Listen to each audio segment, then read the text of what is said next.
Hello and welcome to America Salutes Its Veterans. We have something very exciting happening in the state of Minnesota, and it's happening right here in the city of Minneapolis and Robbinsdale. It is called Victory Memorial Drive. And to help us talk about that is County Commissioner Mark Stenglein. And Mark has been a major leader in bringing you a new redevelopment of a gorgeous historic site. Welcome, Commissioner. It's great being Stenglein. here, Judy. It's just great. It's wonderful that you're bringing all of your energy and knowledge and telling us about your hard work on Victory Memorial Drive. This is an exciting thing. This is so exciting because people, when they, Victory Memorial starts on Laurie Avenue in North Minneapolis and Robbinsdale, continues north till we get to the flagpole, and it goes east directly over to Humboldt. It's the largest linear Veterans Memorial, World War I memorial in the country. In the country. And it's, it's about the Great War. And what folks forget is it honors the 568 men. 3 women are in there, nurses, that went from Hennepin County, left their homes here, and went over to a foreign land. A lot of these folks never saw an ocean before. Think about that. Went over there, they died for their country, and this memorial honors them. And this is going to be the 90-year anniversary. And the county assembled some money to redo it because it kind of fell a little bit in disrepair, over the years. 90 years might do that. 90 years does. They've had a couple of rededications, but we've assembled money to build big granite markers to let you know what you're on. You let you know that you're on a memorial, a war memorial. There's actual markers in the ground for each of those 568. Now, they used to stand up, the bronze crosses, and they were laid down. Well, over the years, they get covered up, and Theodore Wirth, it was his vision. And the idea was to plant an exact species elm tree and have a marker by each one. So when they grew up, it was like a regiment, kind of like the military. Milt knows about that. Right. So it looked and it was spectacular. You remember, you grew up there. It was Absolutely. spectacular. But you know what happens when you plant the exact species of elm tree? It looks cool because they all look the same, like Right, soldiers. exactly. Beetles love that. Right. They just love it because they went from tree to tree to tree, the big decimation right, of the elm that's tree. right. So it's, And over the they years, took 'em they down. took them down, right? That's right. Over the years they did. And Yeah. then what I'd like to do is introduce you to Milton Schoen, who is the Director of Hennepin County Veteran Service. Milt, welcome. Thank you. And Commissioner Stenglein touched upon the idea of a gateway because at one time with the upright markers, people knew where the memorial was. And now, as one of the features of this, people, when they get to Humboldt or they get to Lowry, there'll be signage that tells them this is where the memorial starts. Yeah. And Judy, we've been so fortunate in Hennepin County. We've got folks like, Milt Schoen, our veteran service officer who ties in with the veterans. We're a big county. Big county. And we send a lot of our young women and men overseas, and when they come back, they need guys like Milt Schoen to help them direct them How around. many do we send? We have sent, from our state, we've sent like 7,600. We've had 7,600 people come back from Iraq since 2007 and in Hennepin in the County. reserves. And out of that, in excess of 800. And we've got another 2,600 that are going to be going in May and will be coming back next year. So, And Commissioner Stenglein, you got an idea that what we need to do is to honor our veterans, Well, and this is going to honor World War I, the Great War veterans, but all veterans. And Mike Opat, my fellow commissioner, he lives right up near the drive and grew up up there Right. also. And he came to me and says, Stenglein, that thing is really, nobody knows what it is anymore. Let's bring some county resources and just make it so that it's going to be there Right. long after you and I are gone. So, Commissioner Opat and I kind of went forward and we assembled money from the county, from the state, and from the feds a little bit, and put together, and this is not easy, because we're talking about park board land, we're talking about honoring Hennepin County veterans and the city of Minneapolis, so we just kind of pulled them all together and put in new lighting, and we're going to rededicate this whole thing on June 11th. It's going to be very exciting on June 11th. And we need to talk a little bit more Yeah. about that. What I'd like to do right now is have the architect come and talk with us Great. a little bit about what it took to do the landscape architecture. We're going to take a short break. During that break, you're going to get a chance to look at more information about Victory Memorial Drive. Then we're going to come back and speak with our landscape architect.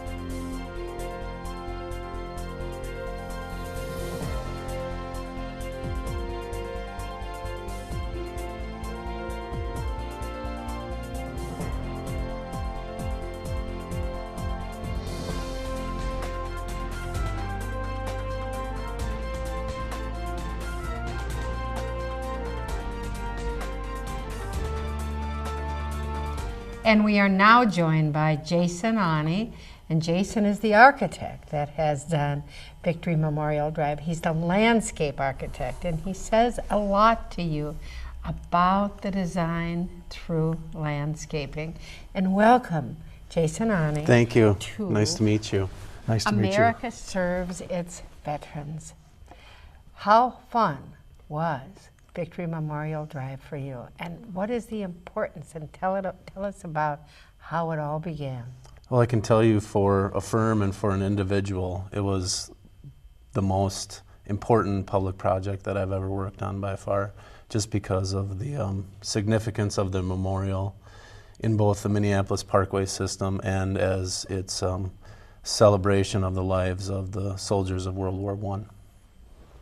And tell us, one of the elements that you've incorporated in the design is to tell people where the memorial actually starts.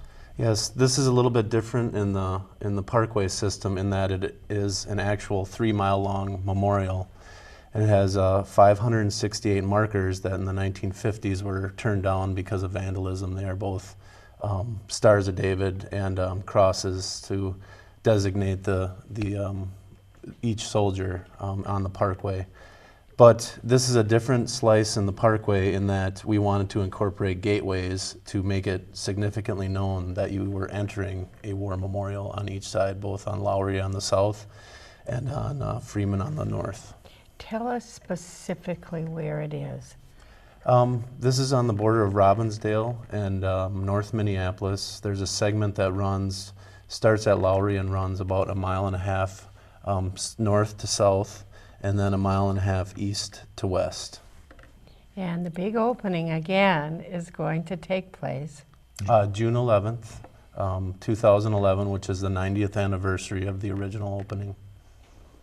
And tell us a little bit about combining the elements of both landscape architecture with the architecture. There are some real special things that have been done here to honor the history and to tie everything together. Yes, as you know, this was about a 4-year-long process that involved public input, a lot of public open houses. The Victory Memorial Drive Task Force obviously had a lot of input. So as a designer, you have to go through all that and come up with a solution that everybody's happy with. And I think everybody was happy with it. One of the things that we wanted to do was, in the beginning, we had a lot of input about statues and things like that, but we didn't want to be as literal in having a lot of statues and things out there. We wanted to keep the design clean. So one of the things we incorporated is what's called a doughboy baluster, so you can see the negative relief of a doughboy as an image in one of the balusters. We also wanted to celebrate Armistice Day, which is the 11th month of the 11th day of the 11th hour, and at that immediate moment in time, the flagpole casts a shadow across the plaza, marking that time. Oh, that is very amazing. Will it always? It will always. Will always. It'll vary a little bit by the tilting of the earth, but we gave it enough room for error that it will hit that spot. What does that take after? There's some big thing in another country that does exactly that, and people come from all over to see it. I'm not sure what that one is, but I just took it after a sundial.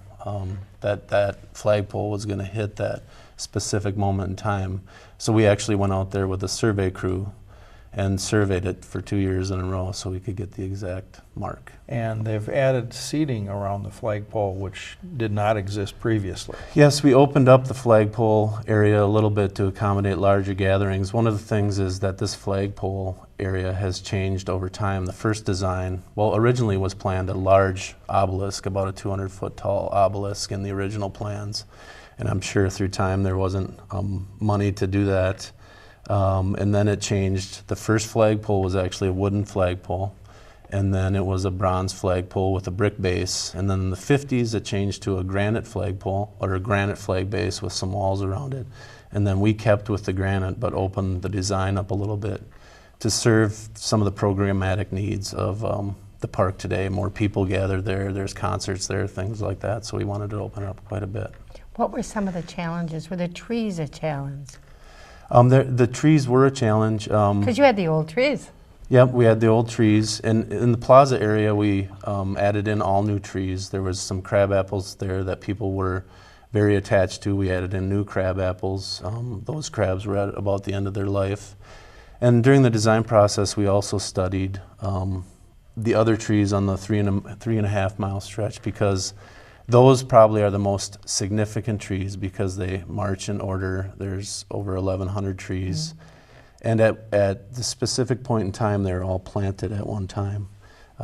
So they're all growing at the same time. Over time, Dutch elm killed most of the elm trees, and the park board came in and planted hackberries, which were good, very tough urban tree, but they're all growing at different rates.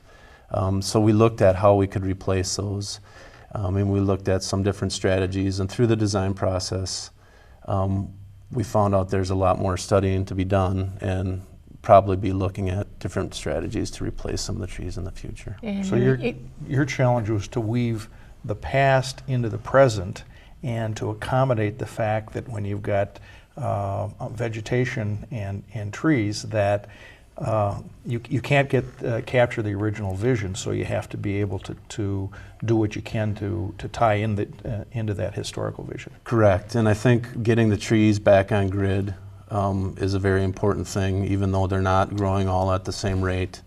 And then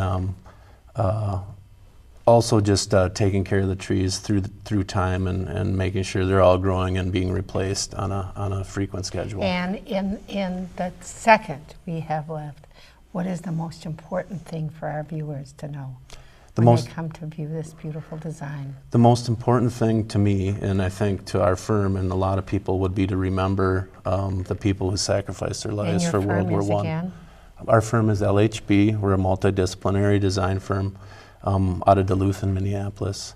But that would be regardless of what firm worked on this, or I think the person that should have approached this should approach it with a great humbleness, I guess, because you're working on a place that celebrates the lives of 568 people, and tells a story of a time that we're going to forget. I mean, it's going to be, I think the last World War I veteran in the United States died. I can't remember what age he was, but we're going to forget that history soon. So I think this is a celebration of that history. It's a wonderful history. Jason Ani, thank you so much. Thank you very much. Thanks, Jason. Thank you.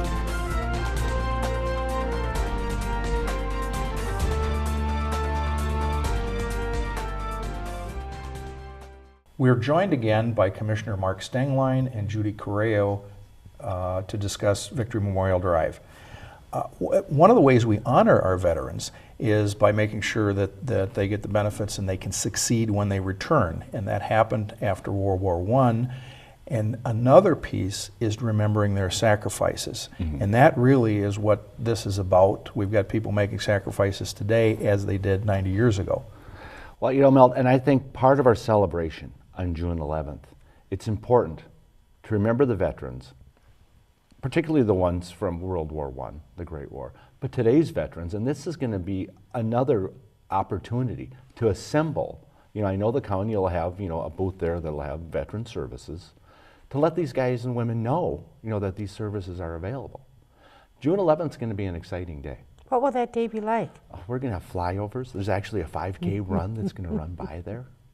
And you know, if you rewind 90 years and you look at the pictures, there was over 30,000 people came to what then was really open fields. But you know, this year, I don't know if we'll have 30,000 people there. I hope so. We certainly could. It's at 45th Avenue North and Victory Memorial Drive. People need to come and see the new flagpole, the balusters that have a doughboy essentially relief carved in them. If you'll stare at them long enough, you can see it's really very nice. And you know what else is very interesting? The flagpole actually acts as a sundial. And so it'll cast a shadow on the 11th hour, the 11th month, the 11th day, the day of the actual armistice, which was the peace treaty that ended the Great War. I think that's very exciting. Yeah, it's really exciting. So. And the county really drove this because they committed the majority of the funding for this project before some of the other partners came aboard. Yeah, you know, like any of these projects, you know, somebody has to step up and say, hey, we need to do this. Otherwise, this just lays and doesn't get done. But we were joined by the state and by the park board, and even some legacy money was also put in there. So, yeah, we did take the lead on it. That's a very good use for legacy Well, it's a money. great use for that. Right. And there's another thing that people don't realize, and we always kind of scratched our heads, because there's this big statue of Abe Lincoln, which is a magnificent statue, off to the side. And it has the 10 posts of the Grand Army of the Republic around that. And, we just, well, why would Abe Lincoln and the Civil War Memorial be Sure, by right. World War I? And on trips to Washington, D.C., I would go out and look at the memorials, and there's a plethora of World War I, tiny little memorials, and they always had inscribed a GAR, which is Grand Army of the Right, Republic, right. inscription somewhere on these World War I memorials. And I asked this ranger, who was a senior citizen, and he took me along the side. He said, well, the reason mainly is, World War I started the veterans, the Legion and foreign wars, and Oh, sure. the Civil War had the Grand Army, and they never really wanted to be forgotten. Right. So we took some of that money and we redid those monuments around Abe Lincoln, set them up for all 10 of the posts that fed into the Grand Army of the Republic, Right. which is, we got to remember this. We You know, have it's to a- remember this. I brought my my Boy Scout troop on a hike over there this last Saturday, and it was a great, for them to see that. It was a great learning experience, to walk over and see the Grand Army of the Republic, and then we had to talk about what happened in World War I and how it was the first mechanized war and of killing, which is just You unfortunate. walked quite a way. No, we walked 11 You miles walked that a day. long Yeah, way. it was a great inner city walk. And talk about how you took that walk and what you Well, we tried. left our chartering organization, which is St. Charles over in northeast Minneapolis, at Stinson and St. Anthony.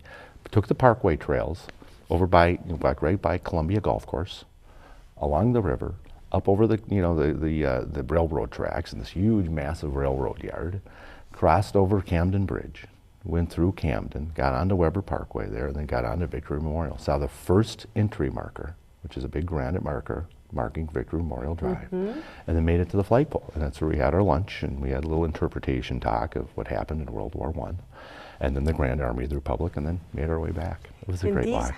This is how young people remember Sure. what's important That's to them. exactly right. Talk about the day, June 11th. Oh, that's going to be an exciting day. It's going to start early in the morning with the 5K run. We're going to have speeches at about 11. And it's just going to be kind of a day of activity and more a day of remembering veterans, present and past. And you don't have to be a veteran to come. Gosh, no, I know to be a veteran to come. And, again, it's 45th Avenue North and Victory Memorial Drive. Just you can't miss it. And just as we take children to the state capitol to see our history of the state, this is a place that people will come to visit and to remember and to understand the history. And at our Minneapolis Veterans Home, they have stained glass windows of the Grand Army of the Republic symbol, of the Civil War, World War I, and there's incredible history that's there that is within reach of our citizens. And Milt can speak further, but Minnesota has a long history of sending our young people into battle, all the way back to the Civil War in Gettysburg. Yeah, we were the first state to send troops to defend the Union in the Civil War, and we had an incredible contribution throughout that war in Gettysburg and going forward. And to this day, when they started draft registration, Minnesota is #1 in terms of people who voluntarily, when they started the registration again, to do that. And there's been a long history of service and commitment and of quality service, and it's one of the things as people come back that makes us such a strong state. And how many memorials are there like this? Well, like this one, there's not too many. This is probably the longest linear memorial because it's kind of a living memorial. Theodore Wirth had that in mind with the trees. He wanted it to be a living, on-living thing. He probably didn't foresee the devastation, but he knew there were going to be diseases, so they kind of made They may not have arrangements. known They back didn't know, then. but they knew the trees aren't going to last Sure, forever. sure. And the design was the memorial was not going to be off to the side.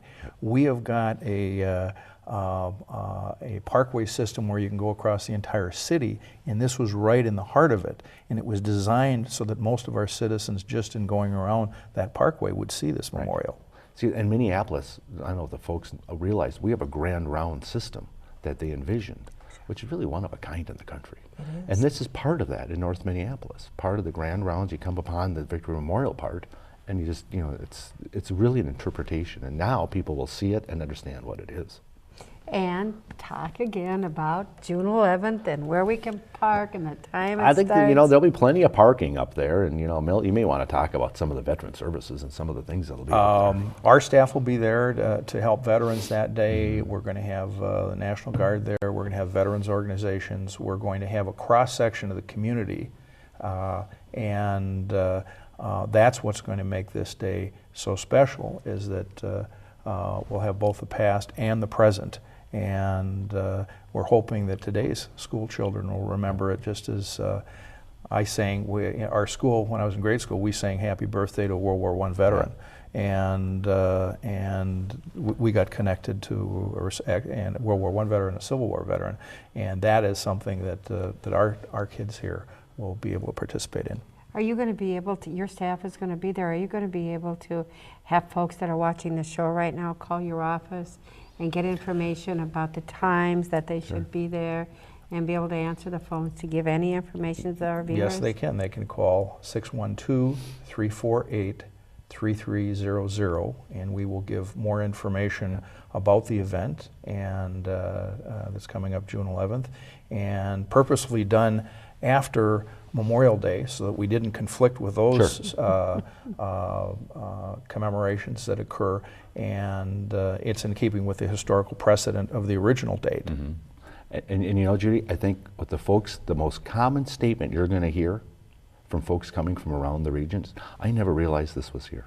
I believe that. So bring your Frisbees, and just, this is a somber day, but it's a day to enjoy the park system. Right, to laugh. Yeah, and to have fun, and just, To have fun. play Frisbee. And And bring be there honoring. Yeah. And can folks call your office to Well, of get course the they can. information? My office could be reached at 612-348-7882.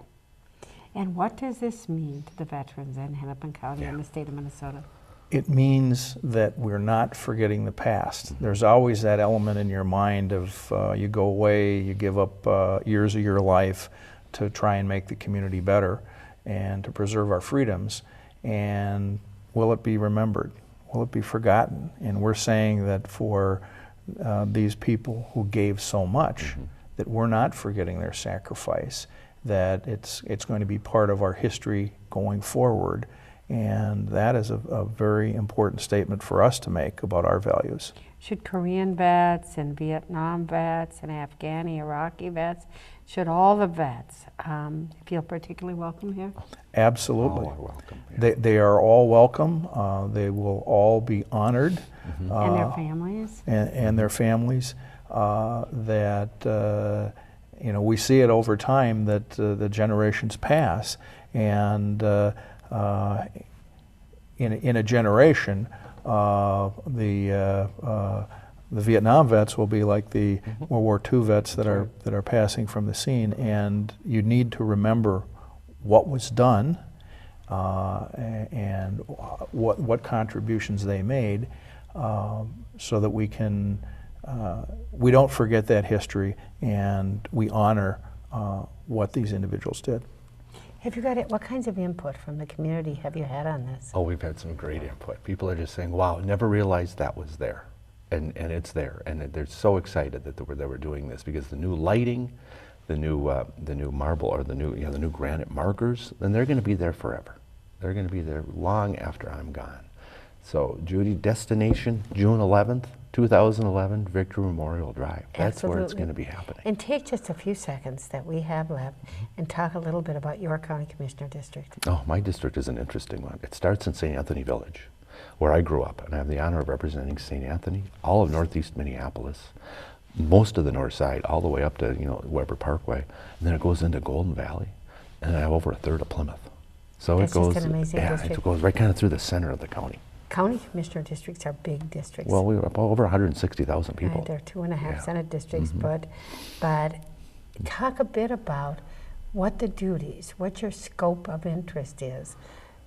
Well, it's I mean, you do a lot more than just public works. Well, we set public policy for the county, and that includes, we're the landlord for the courts. The sheriff's budget falls under the county. We're also responsible for HCMC, which is the largest admitting indigent care hospital in the upper Midwest. So it's very varied, and it's very interesting work. And sometimes it can be somewhat, sometimes it's not all fun like building baseball parks. Right, We okay. help do that, but It's down, you know, it's nuts and bolts, you know, where the rubber meets the road. You know, we Do you take do care the of Health and everything Human from Services? birth certificates to death certificates. We're from property records to health services to administer the welfare system. You're a unit of government that many believe is invisible, I know. but you'd be the unit of government that absolutely says, we want Victory Memorial Drive, Right. and we want to be able to honor our veterans. And you are, the counties are the unit of government that does that. We do that, and you know, I always say, unless you're very, very poor or in trouble with the law, you probably don't touch the county. Yet the county touches everybody all the time. And you do it with county parks. Yeah, and the library system. And Now the that entire we've merged beautiful in the library Minneapolis system. library system into ours, so now we have 41 libraries open a lot more days than they used to be. And Absolutely, yeah, it's great. And absolutely. we're opening, we're revamping some of the inner city older libraries. We just opened the Northeast Library, which was a great renovation. You know, I hear it was a great opening. it was a great opening. It Those are was a great exciting. These are very exciting things. And our last 30 seconds, I'm so Okay. sorry, we're running out of time.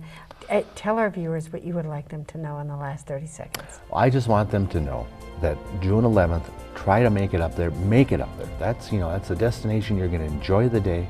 It's going to be a day filled with speeches and just not just a bunch of boring speeches, some exciting speeches, a lot of great veteran stories, and just see a part of the city and a part of this region that people really didn't realize existed. When you see those long linear lines of trees and the open spaces, people will say, wow, I didn't realize this existed in Minneapolis. And it does. And bring your kids. And thank you so much for being with Oh, us Judy, today. it's been great. And Well, thank you. Thanks. Thank you. And thank you so much. And thank you for being with us. And thank you for being with us. For America salutes its veterans.